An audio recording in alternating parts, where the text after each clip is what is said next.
Magandang araw po sa inyong lahat. Ako po si Dr. Victor Castillo.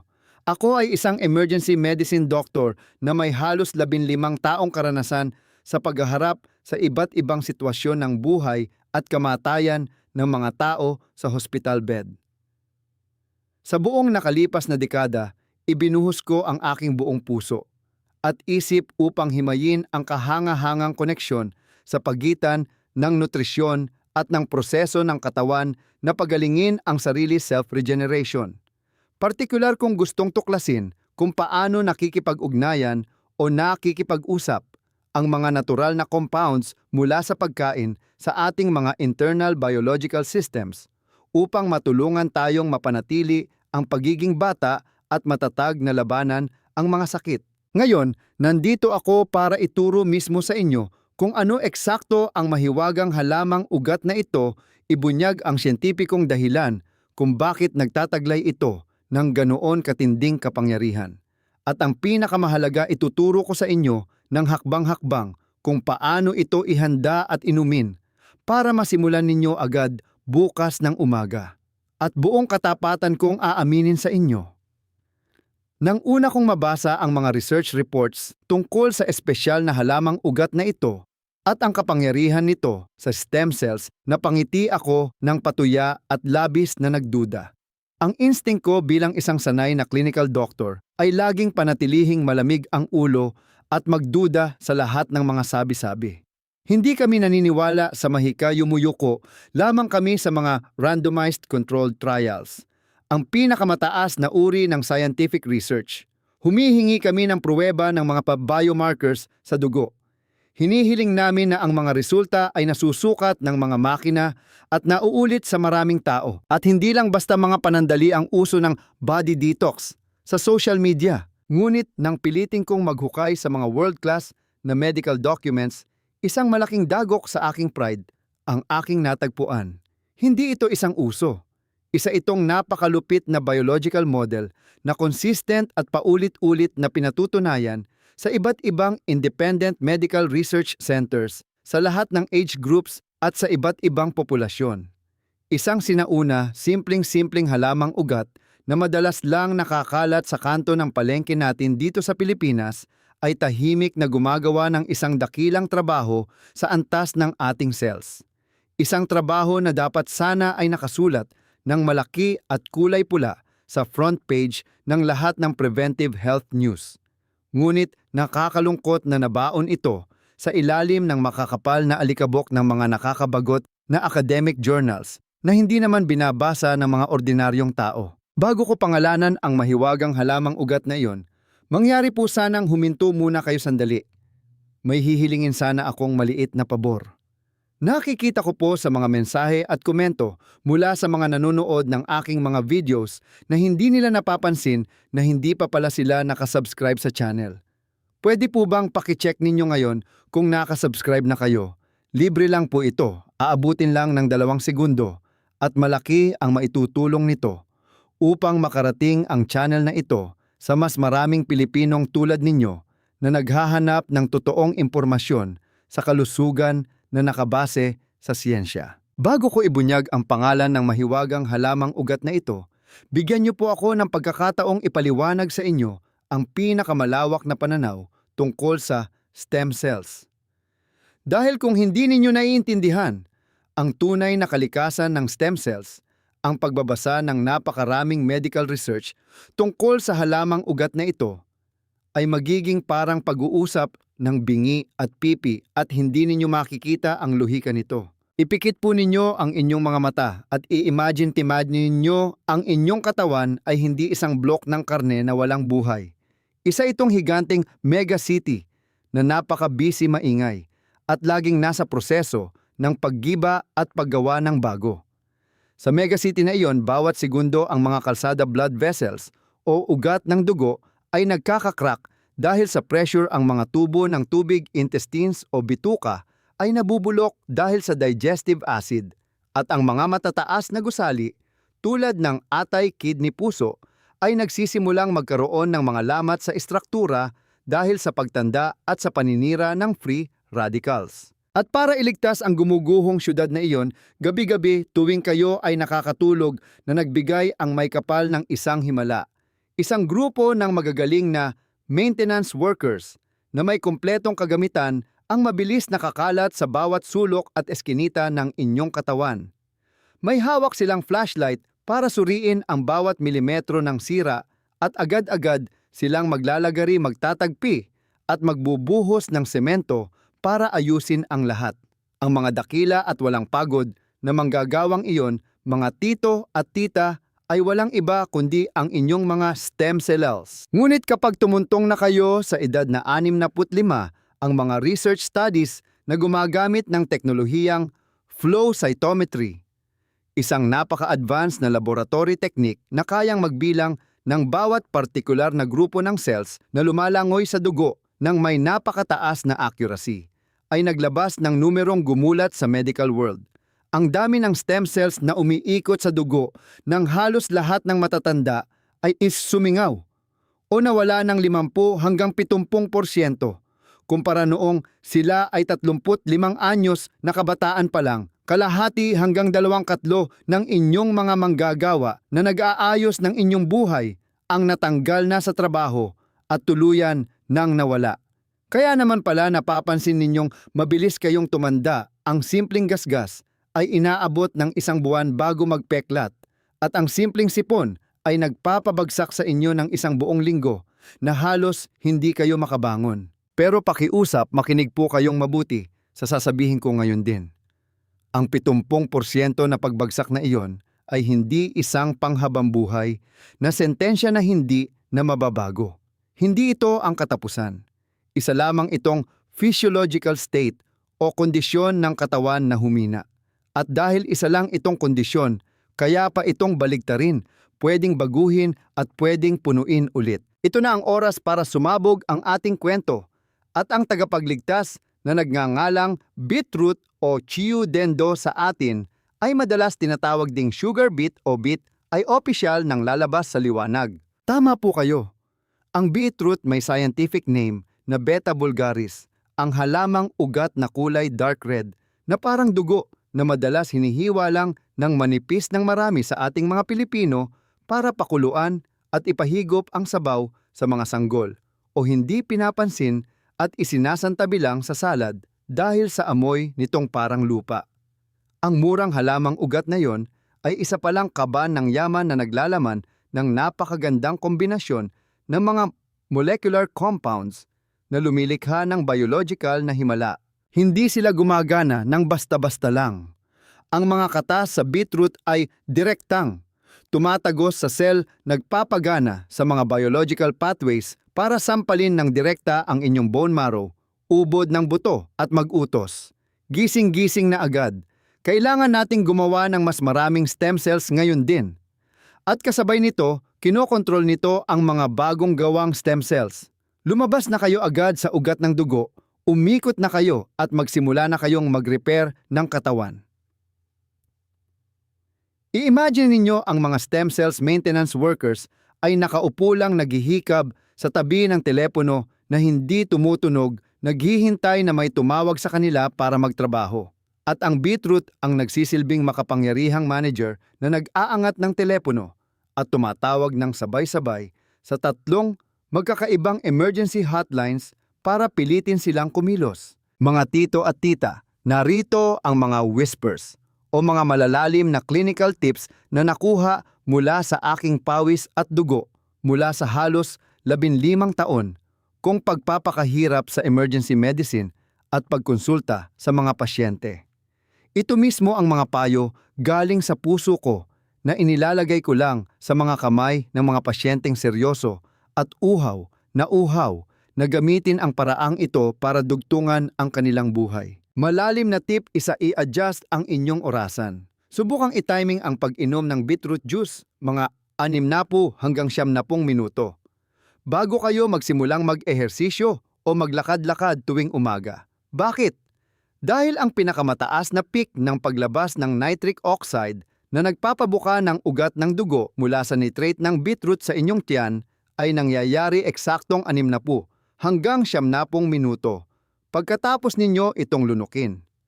Kung magsusuot kayo ng rubber shoes at maglalakad o mag-iehersisyo eksakto sa golden hour na iyon, nakakagawa kayo ng perpektong kombinasyon. Sa isang banda ay ang pag-stimulate ng stem cells dahil nasa peak ang beetroot at sa kabilang banda ay ang pagpapakawala ng karagdagang blood vessel growth factors, VEGF, na kusang nangyayari kapag pinabibilis ninyo ang tibok ng puso ninyo sa pag-eehersisyo. Ang 1+1 ay katumbas ng 3 synergistic effect na ito ay lilikha ng napakalaking enerhiya na ibubomba ng direkta sa inyong bone marrow. Malalim na tip 2, buhay o kamatayan, mahigpit na ipinagbabawal. Uulitin ko po, mahigpit na ipinagbabawal ang paggamit ng antibacterial mouthwash. Mga matapang na mouthwash na nabibili sa supermarket sa umaga, bago o pagkatapos uminom ng beetroot juice. Baka isipin ninyo na nakakabaliw ito at salungat sa normal na ginagawa natin. Dahil lahat naman ay gustong bumango ang hininga sa umaga, pero sa aspetong medikal, napakahalaga nito. Ang proseso ng pag-convert ng nitrate mula sa beetroot papuntang nitrite para simulan ang chain reaction na gagawa ng nitric oxide gas ay nakadepende ng buong-buo 100% sa paghiram ng lakas ng mga good bacteria na naninirahan sa inyong bibig at dila. Kapag nagmumog kayo ng antibacterial mouthwash, papatayin at lilipulin nito ang lahat ng bakterya na iyon nang walang itinitira kahit isa. Isang nakakagulat na pag-aaral mula sa National Hospital of Odontostomatology ang nagpakita na ang paggamit ng antibacterial mouthwash bago uminom ng beetroot juice ay hindi sinasadyang sumira at nagpababa ng epekto ng pagpapababa ng blood pressure na siyang pruweba na nakagawa ang katawan ng nitric oxide ng higit sa 70%. Para na rin kayong nagtapon ng tubig sa kanal kung iinom kayo ng beetroot juice sa oras na yon. Itabi ninyo na muna ang bote ng mouthwash na yan para sa gabi bago matulog. Sa umaga, sapat na ang magsipilyo ng banayad gamit ang toothpaste. Malalim na tip 3, huwag magpanik sa banyo. Ang inyong ihi at dumi ay magiging kulay pink o reddish pula agad sa araw pagkatapos ninyong uminom o kumain ng beetroot. Ang tawag ng medisina dito ay bituria. Pakiusap maging kalmado lang, ito ay harmless o walang masamang epekto, hindi kayo dinudugo sa tiyan o may sira ang inyong kidney. Sa katunayan, sa usaping klinikal, napaka-useful nito dahil nagsisilbi itong parang litmus paper, isang visual sign o palatandaan na nakikita ng mata para masubaybayan ninyo kung tama ba ang inyong dosage o dami ng iniinom. Nagbibigay ito sa inyo ng magandang balita. Napakahusay sumipsip ng inyong digestive tract at sikmura sa mga anti-inflammatory pigments na tinatawag na betaline. May 10 hanggang 15% lang ng mga tao na umiinom ng beetroot na hindi namumula ang ihi. Ito ay dahil lang mabilis masyado ang metabolism at excretion system nila na magsala ng kulay. Anuman ang mangyari, ang pag-ihi ng kulay pula pagkatapos kumain ng beetroot ay hindi sintomas ng sakit na pag-ihi ng dugo at hindi ninyo kailangang mag-aksaya ng pera para magpa-ultrasound sa doktor. Malalim na tip 4, ang convenience ng frozen na pagkain. Ang beetroot na naka-freeze o pinatigas sa freezer ng supermarket ay sa pangkalahatan napapanatili pang buo ang mahahalagang nitrate at concentration ng pulang betalain, kaparehong-kapareho ng sariwang beetroot na bagong bunot mula sa lupa. Kung umuulan o bumabagyo at hindi kayo makapunta sa palengke, kung walang sariwang beetroot o tinatamad kayong magbalat, pwede kayong kumuha ng ilang piraso ng frozen beetroot at ilagay direkta sa blender para gawing juice. Ang epekto na maibibigay nito ay halos pantay na pantay sa sariwa. Ang sub-zero na proseso ng pagyayelo ay hindi naman gaano sumisira o bumabali sa mga molecular compounds na ito. Malalim na tip 5, ang pagiging matiyaga ang susi sa tagumpay. Ang matiyagang pag-inom o pagnguya ng beetroot araw-araw tuwing umaga sa loob ng 6 na magkakasunod na linggo ay may napakalaking kahalagahan. Mas mahalaga ng daang beses kaysa sa pagbili ng 5 kilo ng beetroot dahil lang sinipag kayo isang Sabado at uminom ng napakarami tapos ay ititigil na. Ang epekto ng pag-reprogram ng DNA, epigenetics na dulot ng betaine compound mula sa beetroot ay isang napakamaselang proseso. Kailangan nito ng oras para maabsorb, maipon at unti-unting baguhin ang bawat bahagi ng gene. Ang epekto naman ng pagpapalabas ng stem cells mula sa nitrate ay mabilis mangyari, ngunit mahigpit nitong kailangan na mapanatili ninyong mataas ang level ng compound na ito sa inyong dugo ng matiyaga at tuloy-tuloy araw-araw upang mapilit ang bone marrow na gumawa ng pangmatagalan at permanenteng structural changes at expansion, pagpapalawak at pagpaparami ng produksyon. Ituring ninyo ang planong ito bilang isang pangakong kailangang panindigan ng 6 na linggo at huwag itong ituring na isang nakakatuwang eksperimento lang na gagawin ninyo kapag sinipag at ititigil kapag tinamad sa loob lang ng 1 linggo. Ngayon, makinig po kayong mabuti. Ibubunyag ko ang 4 na nakamamatay na pagkakamali, ang pinakatangang mga patibong na sisira sa lahat ng inyong paghihirap at pera. Nakikita ko ang libu-libong pasyente na patuloy na gumagawa ng mga malalang pagkakamaling ito. Sa bawat pagkakamali na nagagawa, nababawasan ng kalahati o tuluyang natatapon sa basurahan ang lahat ng mahiwagang epekto ng beetroot plan na ito. Pagkakamali isa katamaran. Ito ay ang pagtakbo sa botika para bumili ng mamahaling beetroot powder supplements. Tapos titimplahin sa tubig at iinumin imbes na bumili ng sariwang beetroot para i-cold press o nguyain. Mga tito at tita, karamihan sa mga beetroot powders na nabibili sa market ay ginamitan ng proseso na may napakataas na temperatura. Ang nakakapasong init na iyon ay nagluto, nagpasingaw at nakasira na nagdulot ng pagkawala ng 40 hanggang 60% ng napakahalagang nitrate content. Dagdag pa rito ang concentration ng red anti-inflammatory pigment na betalain sa tuyong powder na iyon ay kadalasang 1 kasiyam o 1 kadaan na lang ng dami kumpara sa nasa loob ng sariwa at makatas na beetroot. Kung sobrang busy ninyo at napipilitan kayong bumili ng powder supplement, pakiusap po na basahing maigi ang label ng bote.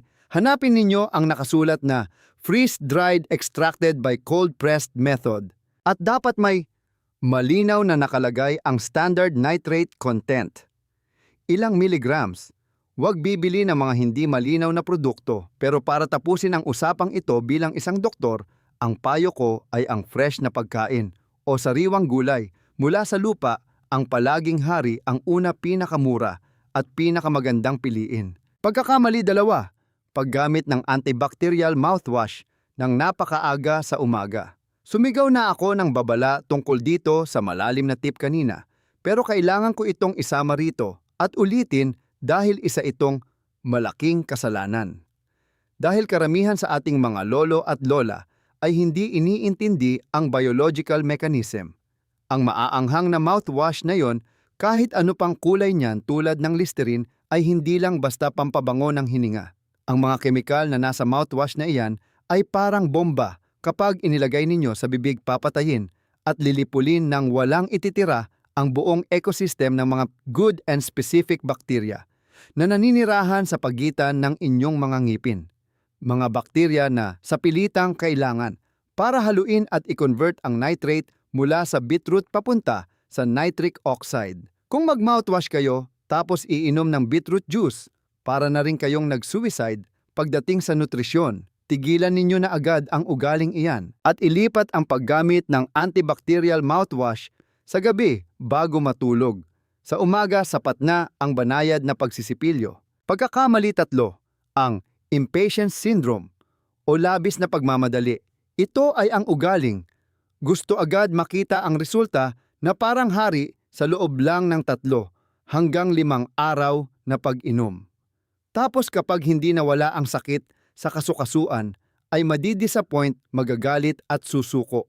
Mga lolo at lola, ang scientific measurement ay nagpapakita na ang halos pagdodoble ng bilang ng stem cells sa dugo ay isang proseso ng unti-unting paghubog na patuloy na ginagawa sa loob ng 6 na linggo. Ang epekto ng pag-reprogram at pag-adjust ng volume ng DNA, epigenetics, galing sa betaine compound ay mas mabagal at mangyayari sa mas mahaba pang panahon. Pakiusap, gumising po kayo sa katotohanan. Hindi ito yung pekeng advertisement sa internet na uminom ng 3 araw para mag-detox at linisin ang bituka. Ito ay isang proseso kung saan kayo ay nagbabaklas at gumagawa ulit mula sa pundasyon ng inyong buong biological cell machinery, isang bagay na kinalawang at nasira na sa loob ng maraming dekada ng inyong hindi malusog na pamumuhay. Magkaroon naman po kayo ng respeto sa inyong katawan. Bigyan ninyo ito ng sapat na oras, gaya ng hinihingi ng siyensya at ng inyong mga cells. Pagkakamali 4. Ang matamis na maninira. Ito ang nakakainis na aksyon kung saan humihigop kayo ng napakasarap at pulang-pulang beetroot juice tapos bigla kayong kakagat sa isang matamis na cake, isang tinapay na puno ng gatas at jam, o isang almusal na punong-puno ng refined sugar at fast-absorbing carbs. Mga kababayan, ang biglaang pagtaas na parang tumalon sa kisame ng blood sugar glucose pagkatapos kumain ng ganoong klasing matamis na almusal ay magdudulot agad ng sakuna na oxidative stress na magpapainit sa inyong mga ugat ng dugo at agad na i-on ang inflammation switch na NF-KB sa red alert level. Nakikita nyo ba ang nakakatawang contradiction pagsasalungatan dito? Iyon mismo, 100% ang nakakalasong proseso ng pamamaga na pinagpapawisan at pinaghihirapan ng hukbo ng betalain galing sa beetroot na patayin at pigilan. Sa pagkain ng matamis, kinakalaban ninyo at sinisira ninyo ang sarili ninyong pinaghirapan. Kakapatay lang ng mga bumbero sa apoy. Tapos, binuhusan nyo na naman ng gasolina. Dapat inumin ang beetroot juice at sabayan ito ng almusal na high in protein at may low glycemic index GE.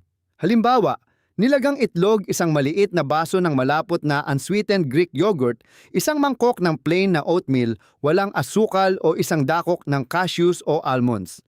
Mahigpit na ipinagbabawal ang pagkain ng matatamis. Umatras kayo ng konti at hayaan ninyong ang mga divine anti-inflammatory compounds ng beetroot ay gumana ng 100%. At huwag ninyo silang piliting maglinis ng basura at sabay pang labanan ang mismong pamamaga na sadyang ipinasok ninyo sa inyong bibig. Kaya para ibigay ang summary, hayaan po ninyong ibuod ko ang lahat ng pinakamagagandang aral mula sa maraming taon ng aking pagiging doktor at isusulat ko ito sa isang life or death memo. Mahalagang paalala sa pinakamalinaw at pinakadirektang paraan na pwede ninyong idikit sa inyong refrigerator. Una, ang mismong level of activity of millions of stem cells. Antas ng aktibidad ng milyon-milyong stem cells na lumalangoy sa inyong dugo at hindi ang walang buhay na edad na nakasulat sa inyong birth certificate, ang pinakamataas na hukom na magpapasya kung gaano kabilis kayang kumpunihin ng inyong katawan ang mga pinsala at sakit at kung gaano kabilis ang inyong biological aging, biological na pagtanda.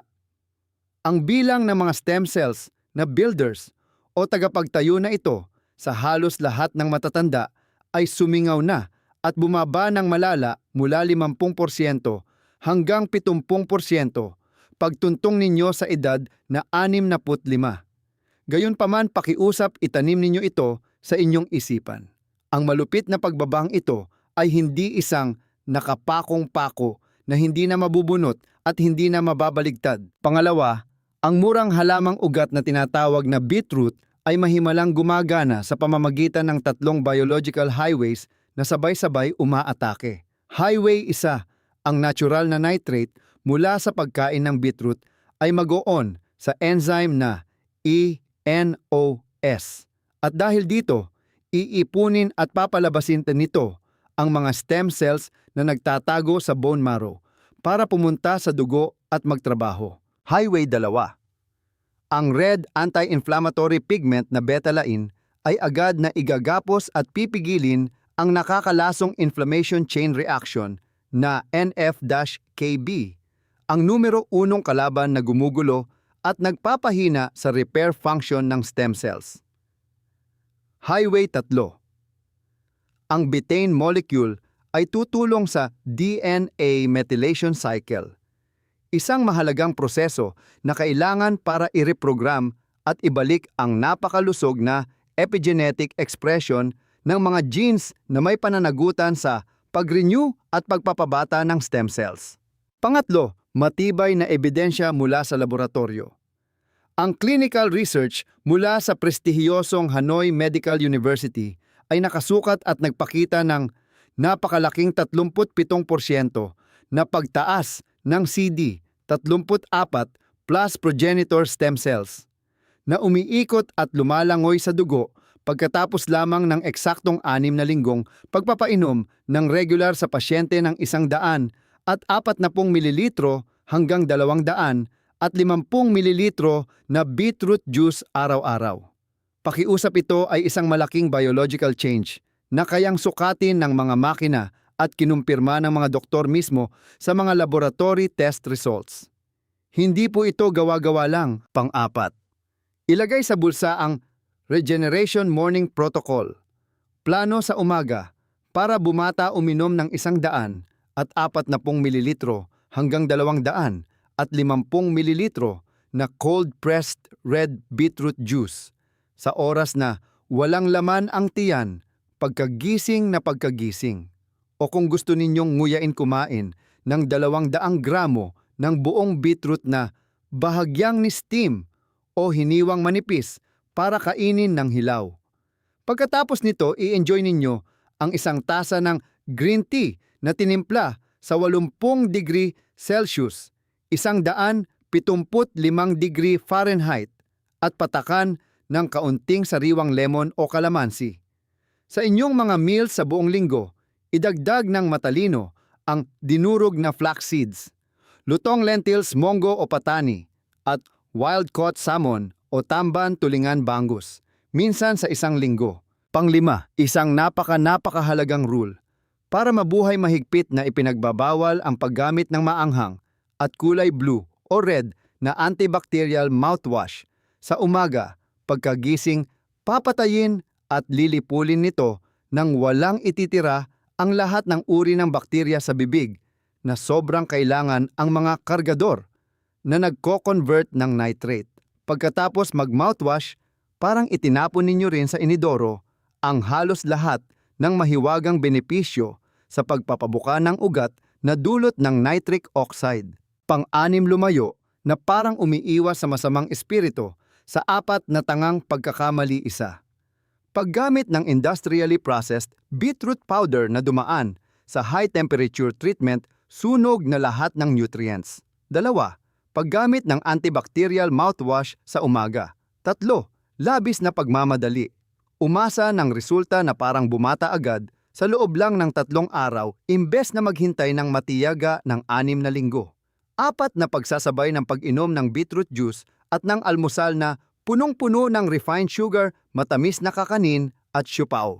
Pang-7, paalala para sa inyong pagbabantay. Maging mapagbigay sa inyong katawan at bigyan ito ng sapat na 6 na linggo, 1.5 buwan.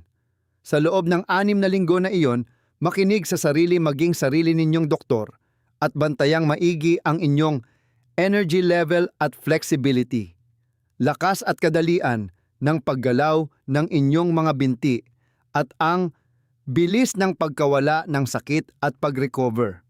Pagkatapos ninyong mag-ehersisyo, pumunta sa palengke o maglinis ng bahay. At kung sino man sa inyo ang may budget na pumunta sa isang diagnostic clinic tulad ng high precision o mga ospital, hilingin sa doktor na gawin ang basic blood tests for inflammation at ipacheck ninyo ang inyong high sensitivity C-reactive protein HSCRP level. Ang mga numero na nakasulat sa itim at pula sa papel na iyon ay hindi magsisinungaling ilalantad nito sa inyo ng eksakto kung anong himala ang tahimik na nagaganap at nangyayari sa loob ng inyong mga internal organs lamang loob. Mga lolo, lola, tito at tita, ang inyong buhay at kalusugan ay hindi kailanman nakapako at hindi itinakda noon pa man dahil sa inyong pangit na DNA o dahil lang sa inyong pagtanda. Hinuhubog ito ng napakalakas at kayang baguhin at sukatin at patuloy itong idinidrawing ulit engge mismong mga desisyon ninyo kung ano ang bilhin ang mga pagkaing mismong pinili ninyong isubo tuwing umaga. Hawak ninyo sa inyong mga kamay ang kontrol at kapangyarihan sa biological machine na ito at mas malaki ito at mas matindi kaysa sa mga pananakot at maling impormasyon na ipinapasok sa inyong utak ng mga nagbebenta ng gamot o ng mga patalastas na napaniwala kayong lahat. Kung ang mga nag-aalab na kaalamang medikal na ibinahagi ko ngayon ay talagang nagbigay sa inyo ng pundasyon ng isang matibay na basehan na parang bato para magkaroon kayo ng lakas ng loob na tumayo, kumilos at baguhin ang inyong buhay. Bilang isang doktor, nakikiusap ako sa inyo. Pakiusap i-share. Ibahagi agad ang video na ito sa isang taong kilala ninyo na nahihirapan ngayon at sobrang kailangan ng salbabida lifesaver.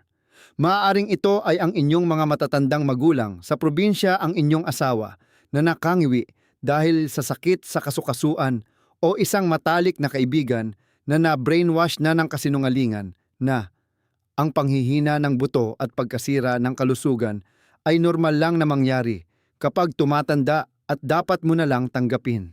Dahil mga kababayan, ang mga kwentong brainwashing na iyon nalason sa isip ng mga tao na nagsasabing ang pagtanda na may sakit ay isang kadena na sigurado at hindi maiiwasang babagsak sa ulo mo. Iyan mismo. Exactly ang pinakasinungaling at pinaka-anti-science na kwento na ako, si Dr. Victor Castillo, ay nangakong ilalaan ang natitira kong buhay at ang aking propesyon bilang doktor para durugin gamit ang martilyo at ayusin sa abot ng aking makakaya. Mangyari po sanang i-click ninyo ang subscribe button ng YouTube channel na ito. Ngayon din, kung hindi pa kayo nakasubscribe, at pakiusap bigyan ninyo ng isang like ang video na ito na ginawa ko mula sa aking puso. Ang maliit na pagpindot ng isang daliri ninyo ay magbibigay ng signal sa robot algorithm ng YouTube na, aha, ang medical content na ito ay may malaking halaga at dapat iparating sa marami. At tutulungan nito ako, isang doktor na may passion sa health communication, na maabot at mailigtas pa ang napakaraming buhay sa labas. Mga taong nagdurusa, mga taong naghahanap ng sagot ng tunay na kaligtasan na scientific at makatao, imbes na umasa at maniwala sa mga magic supplements na pangmadali ang solusyon, na puro panloloko lang o sa mga hula-hula sa social media na walang basehan. Sa susunod na linggo, sa aking susunod na video, ipinapangako kong hihiwain ko at ibubunyag mula sa ilalim ang pangalawang dahilan na mas malupit at agresibong nagtutulak sa proseso ng pagtanda, biological aging, pero siya ring pinakamadalas balewalain at hindi pinapansin ng lahat. Isang misteryosong dahilan na walang kinalaman kahit kaunti sa kung ano ang kinakain o iniinom ninyo, kundi ito ay direktang konektado dikit na parang mighty band sa isang nakamamatay na 20 minutong habit na kasanayan na ang karamihan sa mga tao dito sa Pilipinas ay nakahigalang na ginagawa tuwing linggo ng weekend. Pustahan tayo 100% kung sinasabi, siguradong ayaw ninyong palampasin ang nakakakilabot na katotohanan iyon. Ang mahalagang aral, mga kababayan, ang ating katawan ay patuloy na may kakayahang gumawa ng himala sa pag-aayos ng sarili, kahit pa sa pagtanda, kung bibigyan natin ito ng tamang kasangkapan. Ang simpleng pagpili ng tamang pagkain at tamang oras ay mas makapangyarihan pa minsan sa mga mamahaling gamot. Ang kalusugan ay nasa inyong mga kamay at may kapangyarihan kayong baliktarin ang inyong biological age. Hanggang sa muli nating pagkikita, mga minamahal kong kababayan, sa susunod na video. Ako po si Dr. Victor Castillo, buong paggalang na nagpapasalamat at nag-iwan ng isang panalangin para sa inyong patuloy na kaligtasan, lakas at mapayapang buhay.